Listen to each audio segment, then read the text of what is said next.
Thank you for clicking on the video, and here today at Nerd Mimic, we are going to go over Vecna, the Eye of Ruin. This is the brand new D&D adventure, and it just came out today, May 21st, 2024. So what we're going to do here is go through every single page and do a 100% flip through in 4K, so you can read along with me.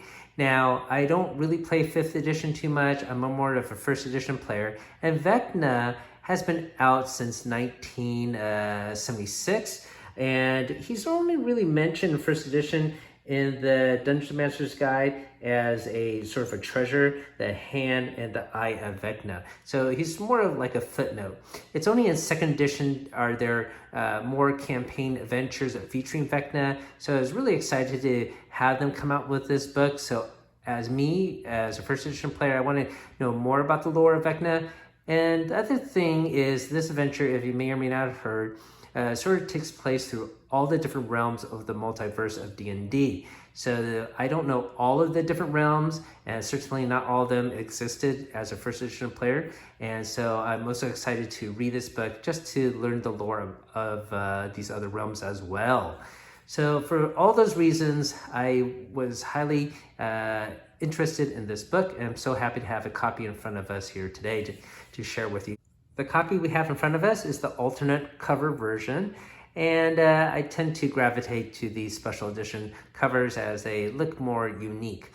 These books typically have a high print run nowadays, and I'm sure you're going to find a copy, whether it's the alternate cover or the standard cover, much cheaper, either on Amazon or even a couple months later. Usually they will be discounted heavily. Those of you watching this video are probably on the fence whether you want to pick up this book or not, especially if you plan on getting it digitally. Once you buy it on digital, you can't really return it. And there are not too many bookstores for physical browsing nowadays. When I was growing up, there were probably 8 bookstores around me. Now there's like 0. So I am going to go through this page by page, and maybe this will interest you to either purchase it or not purchase this afterwards. All right, so I think that's enough in the introduction. Let's take a look at the spine here. Sometimes there's unique design to the spine. And on the back of the book is this pictographs. And I think these relate to each of the realms within the book. So I'm not going to review this book. I'll probably read this later on in the week. What we're going to do is just flip through, see what the artwork is, and what maybe surprises it might hold within. All right, so here is the cover page. Sorry, the spine is fresh and a little bit tight here. Here is the standard edition cover. And here is the table of contents. So Danger to the Multiverse, Chapter 1, Return from Never Death, Graveyard. Chapter 2, Wizards 3. Chapter 3, Lambent Zenith, Last Voyage. So that looks like it's going to be a Spelljammer type adventure. Chapter 4, The Rune Colossus. Chapter 5, Death House. Chapter 6, Night of Blue Fire. Chapter 7, Tomb of Wayward Swords. Chapter 8, The Dragon Queen's Pride. Chapter 9, The Betrayers Revealed. Chapter 10, The War of Pandosmus. Chapter 11, Eve of Ruin. And then appendix with Bestiary. So that'll be cool. I always love the monsters. All right, so let's enter the multiverse. So here is a cool full page artwork. The characters are destined to become embroiled in the legendary hatred between Lich God Vecna and the Warlord Cass. All right, so that's that picture there. Vecna's history, so that's what I am more interested in, the lore. I'm probably not going to actually run this campaign. Usually I like running lower or mid-level adventures, not these higher level adventures. So here is also mentioning the Wizards 3. The Crown of Lies. Rod of the 7 Parts, which I think the heroes are going to have to find each part of them. So there are 7 pieces here, and each one appears to be associated with a spell. So that is the breakdown of the adventure here with the adventure summary. Discovering Vecna's activity, and then seeking the rod, all these different pieces, and stopping the ritual of remaking. A breakdown of the chapters.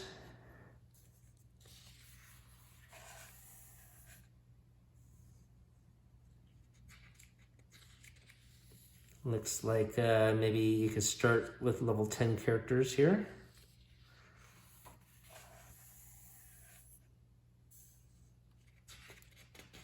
Challenge ratings for the monsters in the back of the book. And here's our first chapter. Chapter from Never Death Graveyard. So this looks like it's going to occur in Neverwinter.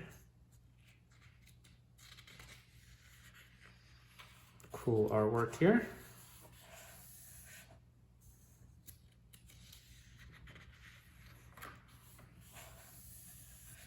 A small little map. I should also point out on the back here, yeah, there is a pull-out map. I'm going to leave that intact though.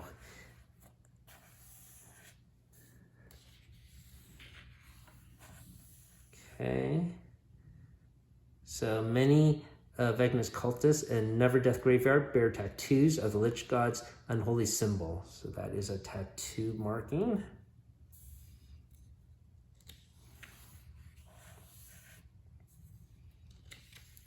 An NPC.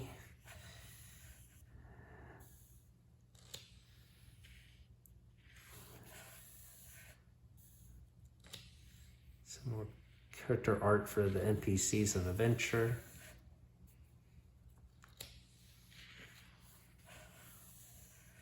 A tomb, a small little dungeon.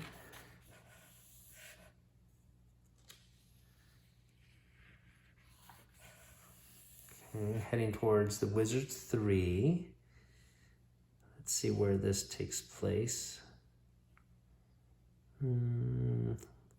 Looks like it's still Neverwinter in the Underdark.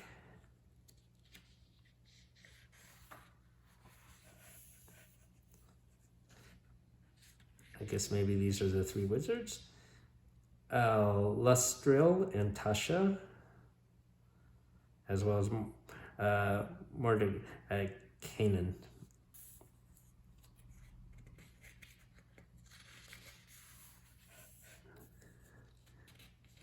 Okay. This is a map as well. Looks very stylized. I love it. Though it's a little hard to read, but it does look quite nice. Tasha, of course. All right, so maybe yeah. Here are the Wizards 3. Tasha, Lustril, and Mordekainan. So Tas is a vampire warlord.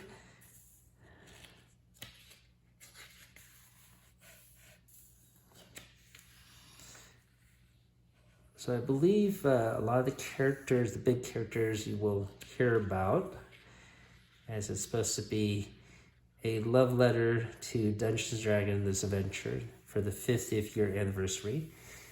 So you're going to see a lot of the big name characters and lore within, and they're going to try to incorporate it all into this single campaign adventure.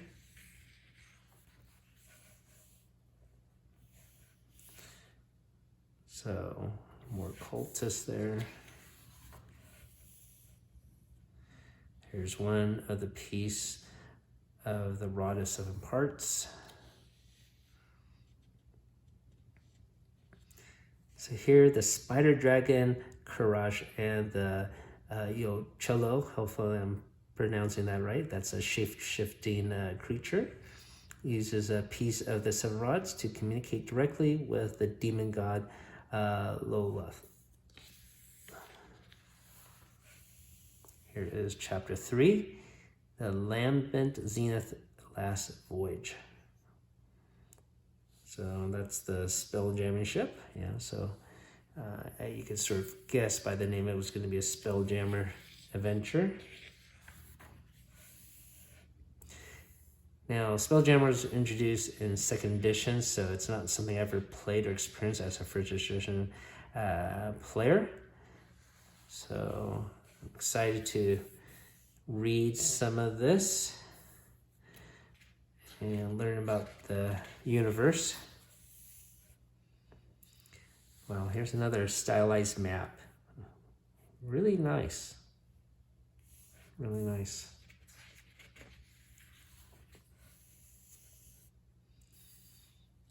Okay. Some of the breakdown on one of the Spelljammer ships. All the different locations, the top deck, the nest, a wreck, the study, top deck, forecastle, captain's quarters, the bridge, safe room.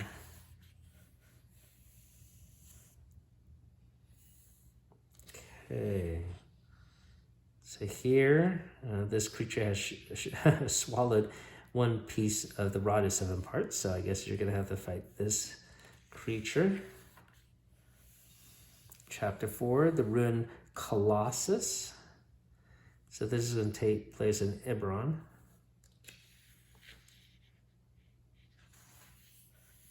And Eberron, I believe, is also not in 1st edition.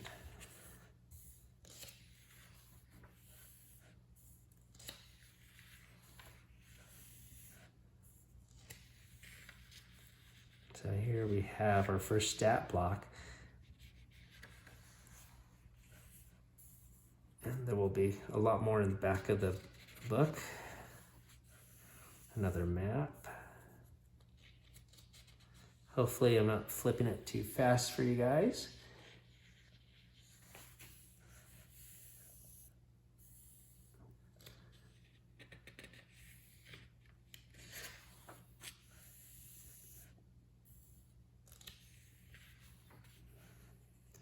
And what is this? The gray matter engine serves as Landro's brain, though it can't control the Colossus' mechanical systems.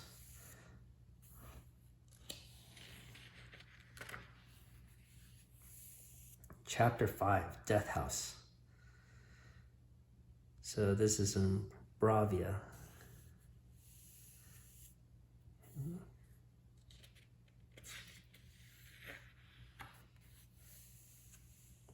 Arriving in Bravia.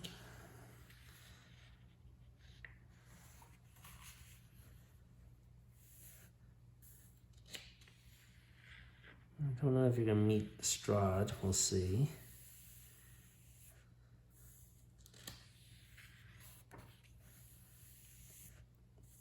A map here.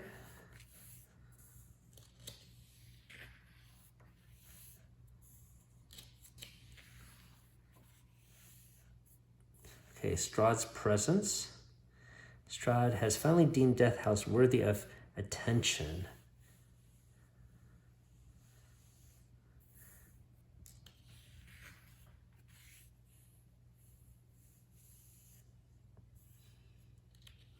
Facing Strahd, so I guess you will actually encounter him as well.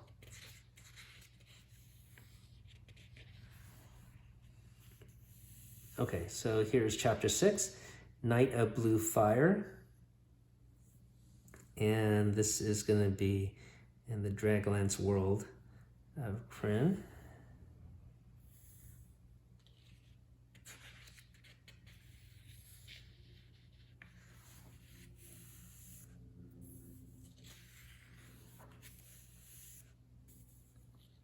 Okay, more open areas to explore. This has definitely more open world environments. Here's a proper dungeon.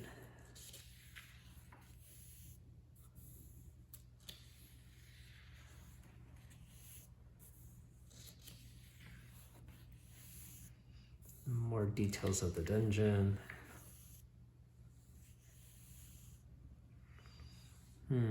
To retrieve the 5th rod piece, the characters must stop Night Edge's ritual to enshroud the 3 moons vault in magical red moonlight.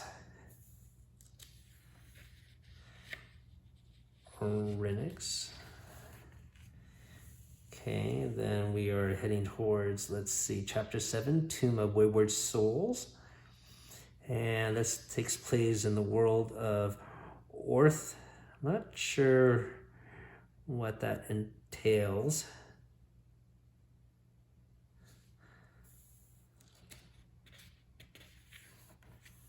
That's not too familiar to me.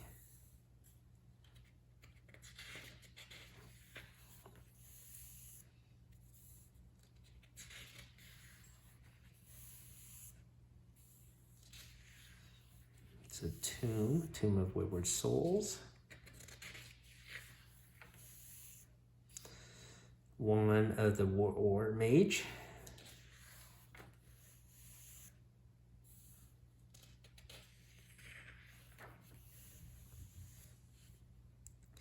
Looks like a pictograph puzzle, bridge puzzle.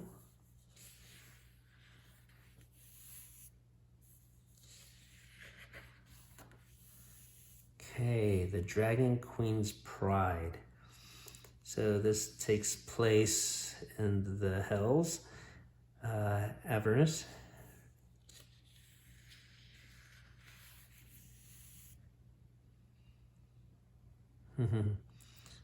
There's a vehicle here. Another stat block for a medium humanoid, Windfall. Another very cool stylized map. I think this is the 3rd one we've seen. And now that I've seen more examples of this, I'm starting to gravitate and like this style.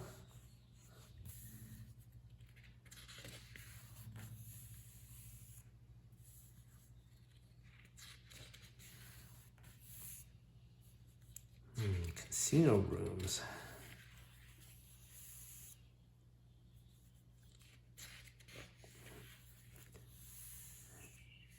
Combatants in the Scarlet Coliseum might meet an irate purple worm.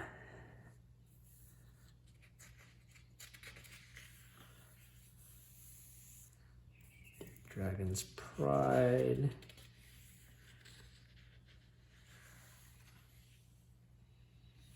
A holographic red dragon sleeps next to the final rod piece. So to Tiamat's lair. So from what I understand, you don't actually meet Tiamat in this adventure, but you know of her presence, perhaps. The facets of the sanctum walls reflect images of Tiamat's eyes as she talks. Okay. If the characters inform Tiamat of Vecna's plot, Tiamat growls in disdain for grudgingly allowing the pair of characters to leave with the final piece of rock. So I guess you do meet her. So that is cool. So you meet Strahd and Tiamat in this adventure. Yeah, they sort of hinted that you didn't really meet her, but I guess you do. So that's a good confirmation. Okay, so chapter 9, the betrayer revealed. And I guess it's back in Neverwinter. You're with the Wizards 3 again.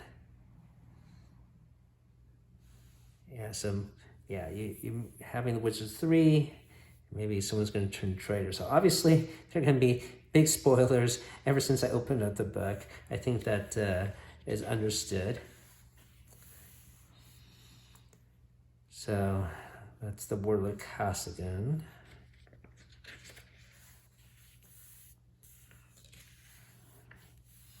That's a short chapter. Chapter 10, the War of Pandismos. So we're going to try to follow Kaz.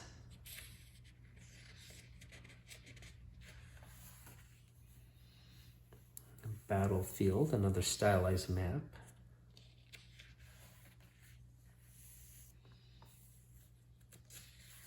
tower dungeon. Another stat block for a huge fiend. Cam Lash.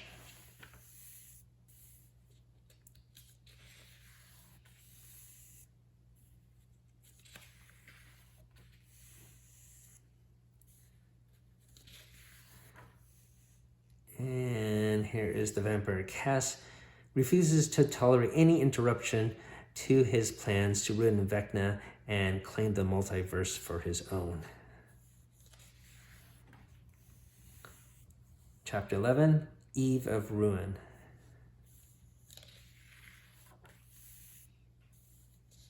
Vecna's Grasp.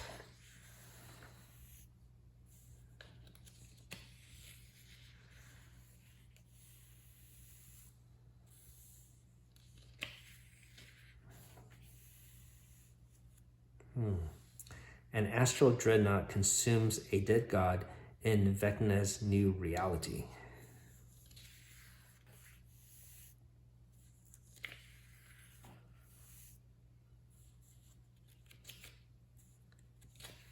And I think that's the end of the venture. Yes, it is. All right, so we're on page 204. So the venture itself is approximately 200 pages of campaign there. And what's next is going to be the Bestiary. So it's always cool to see all these new or reimagined monsters. So here we have the Bestiary. Hopefully I'm pronouncing that correctly. These creatures have existed for some time. Even I know about them. Maybe these are just specialized variants. The blue one, the green one, and a red one. Here's that astral dreadnought. Very cool depiction there. Black Rose Bearer, Blades of Eberron, different constructs, a Blaze Bearer, Bone Rock, an undead rock, I suppose.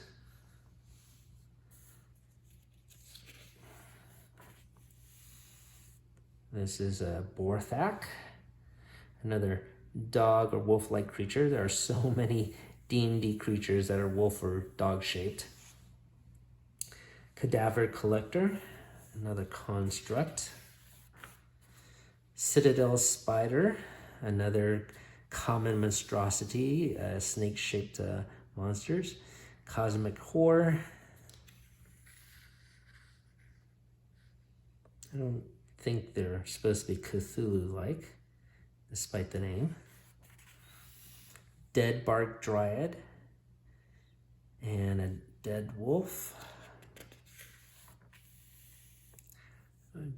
Dagloth. This is a large demon. Very cool action picture there. Now this is in a totally different art style compared to all the other artwork we've seen. It's almost like a impressionist artwork, or watercolor artwork here. Eye Monger.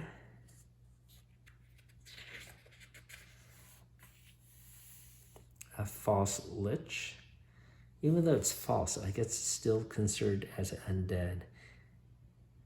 Let's see. Liches create nefarious magical copies of themselves to fool enemies, to guard treasure. All right, so basically it's a decoy. Granite Juggernaut. Another large fiend. Another monstrosity. Hertilod. Almost looks like a basilisk shaped. Inquisitor of the Tome. And we also have lunar dragons here. So that's pretty neat. So its breath attack is Cold Breath.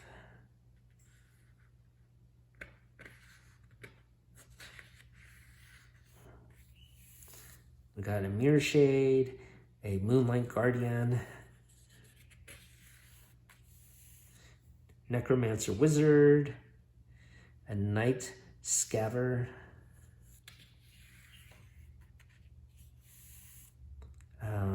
another priest here, Relentless Impaler, Sorrow Sworn, a Spider Dragon. Haven't heard of these guys. Let's see what it's a Spiderling Breath. What is that?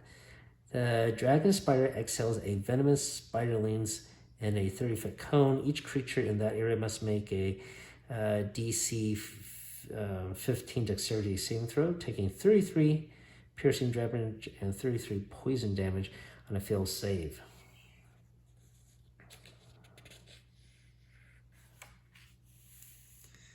Okay, Spidery Fiends. As I mentioned earlier, a lot of spider-shaped creatures, so here's a whole bunch of them. Star Angler, Vladzok, so this is a demon.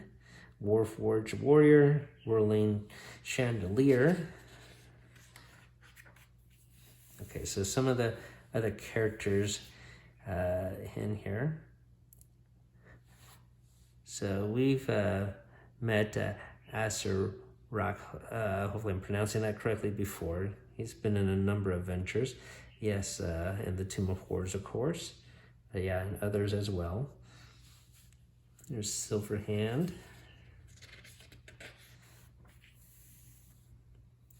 Kaz the Betrayer. The Spider Queen.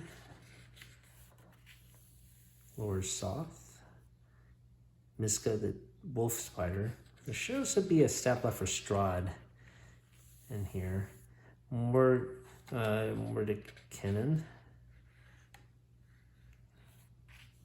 Yeah, Strahd. Because they didn't show his stats within his chapter, so here it is. Tasha. Looks like she got a lip tattoo before, or I guess maybe that's a lipstick. And Tiamat. Okay, so there's no actual stat block for Tiamat. I wish they would include one, especially if you do meet her. That would have been cool. Especially if you want to use this as a reference to all the different realms and all the big name creatures and characters. I think that's a missed opportunity. They certainly could have spared a half a page for that. And here, of course, is Vecna. And that's it. And I guess there are different secrets that you could come across and reveal here. I guess sort of maybe like an achievement. I'm not going to read these out loud. Maybe I'll save that to surprise myself later if I ever do go through this adventure, run this adventure myself. There is an attached map, but once again, I'm going to leave this in place. But it does look very reminiscent of the stylized maps that we saw within the book. And that is it. So that is approximately 256 pages of D&D goodness. Hopefully found that 100% flip through helpful. I am definitely going to have fun reading this book over the next week and, take a closer look at the artwork. Let me know in the comments below what you think of this, if you would pick it up or not. Overall, I think the artwork is really spectacular as usual. I think it's cool that it does go over all these different realms, some of which do have some lore and some of which looks like there's not even a page of lore about the realm. I wish there was a little bit more. I know this is not meant to be as a source book, but I wish that they just gave you a little bit more information.